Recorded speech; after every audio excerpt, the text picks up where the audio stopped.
അവനെ യുദ്ധം പഠിപ്പിച്ചിട്ടില്ല. പക്ഷേ കർത്താവ് അവനെ യുദ്ധം പഠിപ്പിച്ചു. അവൻ്റെ ആട്ടിൻപറ്റങ്ങളിലേക്ക് സിംഹങ്ങളെ പറഞ്ഞു വിട്ടു. അവസാന സിംഹങ്ങളെ തല്ലിക്കൊല്ലേണ്ടത് അവൻ്റെ ഒരു നിലനിൽപ്പിൻ്റെ ആവശ്യമായി.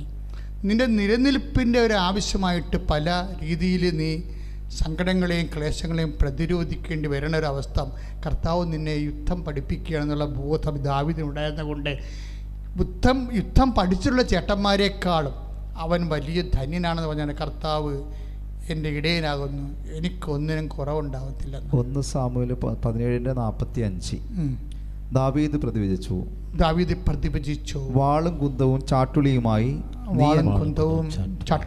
നീ എന്നെ നേരിടാൻ വരുന്നു. ഞാനാകട്ടെ നീ നിന്ദിച്ച ഇസ്രായേൽ സേനകളുടെ ദൈവമായ സൈന്യങ്ങളുടെ കർത്താവിന്റെ നാമത്തിലാണ് വരുന്നത്. ഈ കർത്താവിൻ്റെ നാമത്തിൽ, അതാണ് ഇവിടെ കപ്പാസിറ്റി എന്ന് പറഞ്ഞത്. അത് തന്നെയാണ് 10 ദിവസം പറയണത്, പൊന്നും വെള്ളിയും എൻ്റെ കയ്യിലില്ലെന്ന്. ഈ വചനങ്ങളെല്ലാം യോജിച്ചു പോണതാണ്. 3:6 പൊന്നും വെള്ളിയും എൻ്റെ കയ്യിലില്ല. നസറായ യേശുവിൻ്റെ നാമത്തിൽ, കർത്താവിൻ്റെ നാമത്തിൽ നീ എഴുന്നേറ്റ് നടക്കുക. അപ്പോൾ ഇതിൻ്റെ ക്ലെയിം എന്ന് പറയുന്നത് എന്താണ്? ദൈവത്തിൻ്റെ നാമമാണ്. എന്നുവെച്ചാൽ ദൈവത്തിൻ്റെ നാമത്തിന് മഹത്വത്തിന് വേണ്ടി നമ്മൾ ജീവിച്ചതെല്ലാം, നമ്മുടെ സാക്ഷ്യങ്ങളെല്ലാം നമ്മുടെ കപ്പാസിറ്റിയാണ്. അത് തന്നെയാണ് നമ്മുടെ കപ്പാസിറ്റി തന്നെയാണ് നമ്മുടെ ക്ലെയിം എന്ന് പറയുന്നത്. ക്ലെയിം ഇല്ലാതെ ഒരു ക്രിസ്ത്യാനിയായിട്ട് നമുക്ക് പുലരാൻ പറ്റത്തില്ല. ദൈവത്തിൻ്റെ തിരുസന്നിധി വരുമ്പോൾ നീ കപ്പാസിറ്റി ഉള്ളവനായിരിക്കണം. ദാവീദിനെ പോലെ പറയാൻ കഴിയണം, ഞാൻ സിംഹങ്ങളെ കൊന്നിട്ടുണ്ടെന്ന് പറയണം. പക്ഷെ ആരാണ് കൊന്നതെന്ന് ദാവീദിനറിയാം, കർത്താവാണത് കൊന്നത്. ദാവീദ് എന്താ ചെയ്തത്? ദാവീദ് കർത്താവിൽ വിശ്വസിച്ചു, കർത്താവിൽ പ്രത്യാശിച്ചു. അതുപോലെ കർത്താവിലെ ദീർഘക്ഷമയോടെ കർത്താവിൻ്റെ പ്രവർത്തനങ്ങളെ കാത്തിരുന്നു. ചില കാര്യങ്ങൾ ഇത്തിരി താമസിക്കുകയാണെങ്കിൽ അതിന് ദീർഘക്ഷമ വേണം. എബ്രാഹത്തിന് ദീർഘക്ഷമ ഉണ്ടായെന്നാണ് കർത്താവിൻ്റെ വചനത്തിൽ നമ്മളെ വായിക്കുന്നത്. അതായത് ഹെബ്രായർ 6:15 ശ്രുതികടെ ഹല്ലേലൂയ ഹല്ലേലൂയ ഹല്ലേലൂയ ഹല്ലേലൂയ. കർത്താവേ, ഞങ്ങളോട് സംസാരിക്കുന്നതിനെ ഓർത്ത് നന്ദി പറയുന്നു. യേശുവേ, ആരാധന ആരാധന ആരാധന. Hallelujah hallelujah hallelujah. ദീർഘക്ഷമയോടെ കാത്തിരുന്ന് ഈ വാഗ്ദാനം പ്രാപിച്ചു. ദീർഘക്ഷമയും വാഗ്ദാനം പ്രാപിക്കാൻ ആവശ്യമായ സംഭവമാണ്. ചില വിഷയങ്ങൾക്ക് നമുക്ക് ദീർഘക്ഷമ വേണം. ചില വിഷയങ്ങൾക്ക് ദീർഘക്ഷമ വേണം എന്ന് വെച്ചാൽ ദീർഘക്ഷമ പ്രത്യാശയാണ്. അതായത് ആ വിഷയം മച്ചുറായി വരണമെങ്കിൽ ഇത്തിരി സമയമെടുക്കും. അപ്പം നമ്മൾ ഓടുന്ന വണ്ടിയുടെ അകത്ത് കിടന്ന് ഓടി വ്യഗ്രത കാണിച്ച് നമ്മുടെ ആധ്യാത്മിക പാപ്പരത്വം കർത്താവിനെ ബോധ്യപ്പെടുത്തി അവസാനം പണി മേടിക്കാതിരിക്കാൻ നോക്കണം. വെയിറ്റ് ചെയ്യുക. കർത്താവിനോട് അരുളി ചെയ്ത കാര്യങ്ങൾ നിറവേറുമെന്ന് വിശ്വസിച്ചു. എപ്പോഴായാലും അത് നിറവേറും. എപ്പോഴായാലും അത് അമ്മയുടെ ഒരു ഗുണം അതാണ്, ദീർഘക്ഷമയുണ്ടായിരുന്നു. കർത്താവിനോട് അരുളി ചെയ്ത കാര്യങ്ങളാണെങ്കിൽ എപ്പോഴായാലും അത് നിറവേറുമെന്ന് അമ്മ വിശ്വസിച്ചു. 1:45 ലൂക്കാ സുവിശേഷത്തിൽ. അതാണ് ദീർഘക്ഷമയെന്ന് പറയണത്. അപ്പം ചില കാര്യങ്ങൾ നമ്മൾ പ്രത്യാശിച്ച് കാത്തിരുന്ന് പ്രാപിക്കേണ്ട വിഷയമാണ്.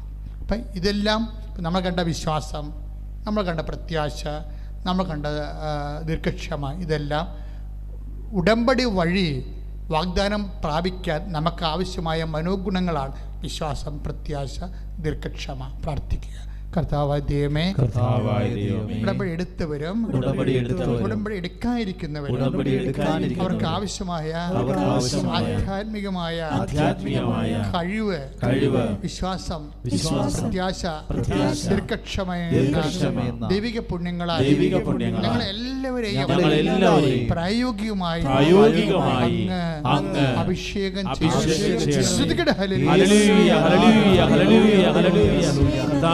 ഉടമ്പടി എടുത്ത മക്കൾ ഓരോരുത്തരെയും, ഓൺലൈൻ ഉടമ്പടി പ്രാർത്ഥിക്കുന്ന മക്കളെയും അങ്ങ് ദിവ്യകാരുണ്യത്താലൊക്കെ സ്പർശിക്കുകയും നന്ദി പറയുന്ന കർത്താവേ, അവിടെ നിയോഗങ്ങളെ തൊടുന്നതിന് നന്ദി പറയുന്ന കർത്താവേ, യേശുവേ ആരാധന.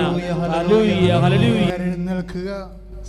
സമാപന ആശീർവാദം മുമ്പുള്ള രോഗസൗഖ്യ പ്രാർത്ഥനയാണ്. കണ്ണുകളടച്ച് കൈകൾ കൂപ്പി കൈ നെഞ്ചത്ത് വെക്കുക. നിൻ്റെ വീട്, നിൻ്റെ ജോലി, നിൻ്റെ ആരോഗ്യം, നിൻ്റെ സാമ്പത്തികാവസ്ഥ, കുടുംബത്തിൻ്റെ സമാധാനക്കുറവ്, ഭർത്താവിൻ്റെ മദ്യപാനം, കുഞ്ഞുങ്ങളുടെ തെറ്റായ പ്രണയബന്ധങ്ങൾ, മൊബൈലിൻ്റെ അഡിക്ഷൻസ്, സാമ്പത്തിക കടങ്ങൾ, നിൻ്റെ വീടില്ലാത്ത അവസ്ഥകൾ, പലതരത്തിൻ്റെ യാത്രകൾ, നിൻ്റെ ജോലികൾ, നിൻ്റെ കറസ്പോണ്ടൻസ്, നിനക്ക് വരേണ്ട പേപ്പറുകൾ, സർട്ടിഫിക്കറ്റുകൾ, പരീക്ഷകൾ, ഇങ്ങനെയുള്ള എല്ലാ വിഷയങ്ങളും സമർപ്പിക്കുക. എന്തെല്ലാം ഉടമ്പടിയിലുണ്ട് അതെല്ലാം സമർപ്പിച്ച് പ്രാർത്ഥിക്കുക. കർത്താവേ, അങ്ങയുടെ തിരുസന്നിധിയിൽ ഞങ്ങളുടെ അഭിഷിക്തം പ്രാർത്ഥിക്കുന്നു. ആയിരക്കണക്കിനും 10,000-കണക്കിന് മനുഷ്യരാണ് കർത്താവേ ഈ ഉടമ്പടി ധ്യാനത്തിൽ പങ്കെടുക്കുന്നത്. അവരുടെ എല്ലാ വിഷയങ്ങളും ഇപ്പോഴ് പരിശുദ്ധ അമ്മയുടെ മധ്യസ്ഥത്തിലെ യേശുവിൻ്റെ നാമത്തിൽ ഞാൻ ആശീർവദിക്കുന്നു. കർത്താവ്, മാരക രോഗികളെ യേശുവിൻ്റെ നാമത്തിൽ ഇപ്പോൾ സൗഖ്യപ്പെടട്ടെ എന്ന് പ്രാർത്ഥിക്കുന്നു. കർത്താവ്, ത്വക്ക് രോഗികളെ, കിഡ്നി രോഗികളെ, കരൾ രോഗികളെ, മഹോദ രോഗികളെ, ത്രോൺസൈറ്റ് അസുഖമുള്ളവരെ, തൈറോയ്ഡ് അസുഖമുള്ളവരെ, തലയ്ക്ക് വേദനയുള്ളവരെ, തലക്കിൻ്റെ ഞരമ്പുകൾക്ക് കടന്ന് വീക്കമുള്ളവരെ, ഹൃദയത്തിന് ബ്ലോക്കുള്ളവർ, കരളിൽ വേസ്തമുള്ളവർ, കിഡ്നി രോഗികൾ, കർത്താവ്, വാതരോഗികൾ, ഉള്ളംകാൽ മുതൽ ഉച്ചവരെ ക്രിസ്തുവിന്റെ ഉന്നതമായ നാമത്തിലെ നീ സൗഖ്യം പ്രാപിക്കട്ടെ. ശ്രുതികട്ടെ. Hallelujah, hallelujah, hallelujah, hallelujah, hallelujah. കർത്താവേ, ഞങ്ങളെ സ്പർശിച്ച് സൗഖ്യം നൽകുന്ന കർത്താവേ, സാക്ഷ്യമായി ഞങ്ങളെ മാറ്റി നന്ദി പറയുന്നു. സൗഖ്യങ്ങൾക്ക് നന്ദി പറയുന്നു. ഈശോയെ ആരാധന, ഈശോയെ ആരാധന. പരിശുദ്ധ പരമ ഈശോയെ ഞങ്ങളങ്ങേ ആരാധിക്കുകയും സ്തുതിക്കുകയും മഹത്വപ്പെടുത്തുകയും ചെയ്യുന്നു. ഈശോയെ ആരാധന, ഈശോയെ ആരാധന. പരിശുദ്ധ പരമ ദിവ്യകാരുണ്യത്തിന് ആരാധനയും സ്തുതിയും. കൈകളെ വീണ്ടും രണ്ട് കൈകളും നെഞ്ചത്ത് വെച്ചുകൊണ്ട് നിന്റെ ജീവിതം, നിന്റെ കുടുംബം, നിന്റെ ജീവിതം, നിന്റെ ഹൃദയത്തിൽ വേദനിക്കുന്ന ഓരോ അവസ്ഥകൾ, ചിന്തകൾ, ഓർമ്മകൾ, നിന്റെ ഉത്കണ്ഠകൾ, നിന്റെ വ്യഗ്രതകൾ, നിന്റെ ഭാരങ്ങൾ എല്ലാം നിന്റെ കർത്താവിനെ ഏൽപ്പിക്കുക. കർത്താവേ, ഞാൻ 36 വർഷം അർപ്പിച്ച കുർബാനയുടെ യോഗ്യതയാൽ ഈശോയെ കർത്താവേ, കൃപാസ്ഥാനത്താരെ ജീവനോടെ പ്രത്യക്ഷപ്പെട്ട പരിശുദ്ധമ്മയുടെ മധ്യസ്ഥത്താൽ ഇപ്പോൾ കൈനെഞ്ചത്ത് വെച്ചുകൊണ്ട് ഈ ആരാധന കൂടുന്ന മക്കളുടെ ഹൃദയനെഞ്ചിലുണ്ടാകുന്ന പുകച്ചിലുകൾ, ഭാരങ്ങൾ, കർത്താവേ, എന്തെല്ലാം വിഷയങ്ങളിൽ അവിടെ മനസ്സിന് വേദന അനുഭവിക്കുന്നവരുടെ ഹൃദയത്തിൽ കർത്താവേ, ഓരോ ദിവസം കർത്താവേ എന്തെല്ലാം ഭാരങ്ങൾ, വേദനകൾ, രോഗങ്ങൾ, പല വിഷയങ്ങളെക്കുറിച്ചുള്ള ഉത്കണ്ഠകൾ, ആദികൾ, ഭീതികൾ, വ്യഗ്രതകൾ മനസ്സിൽ കടന്നു പോകുന്ന ആ മനസ്സുകളെല്ലാം കർത്താവേ ജീവിക്കുന്ന ദൈവം നിന്റെ തിരുമുറിവാർന്ന് വർദ്ധിക്കലത്താൽ സ്പർശിക്കണമേ.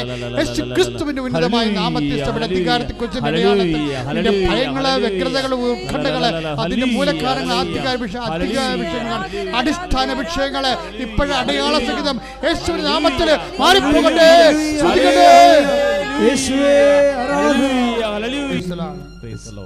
നമുക്ക് സമാപനാശീർവാദം സ്വീകരിക്കാം. ദിവ്യകാരുണ്യനാഥന്റെ ആശീർവാദം നമുക്ക് ശിരസ് നമിച്ച് സ്വീകരിക്കാം. മൗനമായിട്ട് നമ്മുടെ വിഷയങ്ങൾ ദിവ്യകാരുണ്യ സന്നിധിയിൽ സമർപ്പിക്കാം.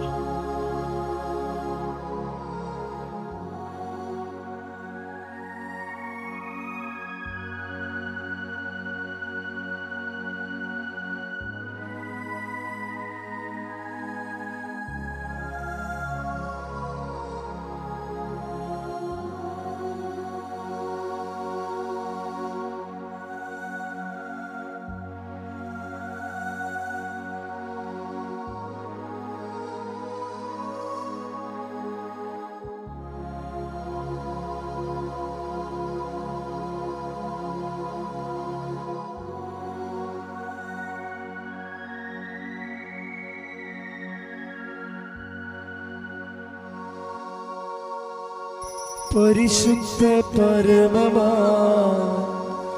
ദിവ്യകാരുണ്യമേ,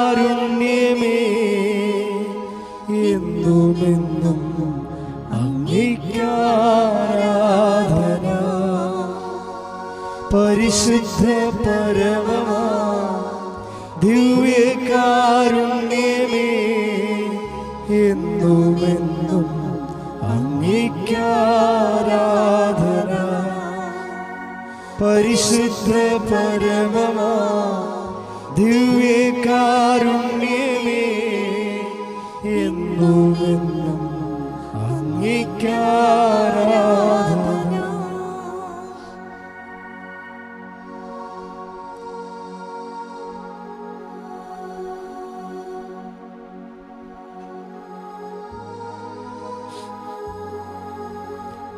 ആവേ ആവേ ആവേ മരിയ, ആവേ ആവേ ആവേ